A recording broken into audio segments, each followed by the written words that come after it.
യാതൊരുവിധ സംശയവുമില്ല. ഇമാം റംലി തങ്ങൾ പറഞ്ഞില്ലേ, അവർ ജീവിച്ചിരിക്കുമ്പോൾ എങ്ങനെയാണോ അതുപോലെ തന്നെയാണ് മഹാന്മാരായ ഔലിയാക്കൾ മരണപ്പെട്ട് കിടക്കുമ്പോഴും നമ്മൾ ഈ പ്രസംഗിക്കുന്നതും നിങ്ങൾ ഈ കേൾക്കുന്നതും നിങ്ങൾ ഈ ഇരിക്കുന്നതും അത് ബഹുമാനപ്പെട്ട സയ്യിദ് അവர்கள் കാണുന്നുണ്ട്. എങ്ങനെ കാണുന്നുണ്ട്? ഹയാത്ത് കാലത്ത് അവർ നമ്മളെ എങ്ങനെ കണ്ടുവോ അതുപോലെ നമ്മൾ കാണുന്നുണ്ട്. അതാണ് അല്ലാഹുവിന്റെ ഔലിയാക്കൾ. അവർക്ക് പ്രത്യേകമായ ശ്രേഷ്ഠതകളും പദവികളും അല്ലാഹു കൊടുക്കുകയാണ്. അതിലൊരാൾ അസൂയപ്പെട്ടിട്ട് കാര്യമില്ല. അതെന്താ ഉസ്താദെ അങ്ങനെ, അതെന്താ അവര് ഇങ്ങനെ, അതെന്താ അവർ അങ്ങനെ നിസ്കരിക്കാത്തത് പോലെ എന്ന് അല്ലാഹുവിന്റെ ഔലിയാക്കളെ കുറിച്ച് ക്വസ്റ്റ്യൻ ചോദിക്കാൻ പാടില്ല. അതിൽ ചോദ്യമില്ലേ? എന്തുകൊണ്ടെന്നറിയോ?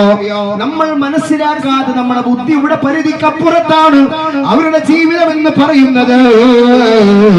ആ ജീവിതത്തെ അളക്കാനോ നിശ്ചയിക്കാനോ സാധാരണക്കാരായ നമ്മൾ മെനക്കെടാൻ പോവരുത്.